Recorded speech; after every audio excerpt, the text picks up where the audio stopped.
So how to correct the tear between mindset and heartset? Yes, I've created a new word. It's heartset. Because your heart is a mini brain. Your mind houses the other mini brain. Your gut houses another mini brain. Your spine is a lesser brain, but still a brain. All of them chat, much like you would chat to your best friend, because they are all best friends. The separations that have happened are from our past behaviors, responses, and reactions. So what can you do?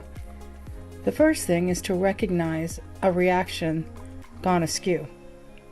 Overreacting, underreacting, fearful reacting, all the things that make you pause and take a breath, or make a scowl. That's the first place. Write those down when they happen. Stop is pause, and pause is listen, and listen to hear. Have a fabulous day. Be back soon. Choose joy, harm none in words or deeds, and be vast. This is Lady Colleen Heller. Back soon.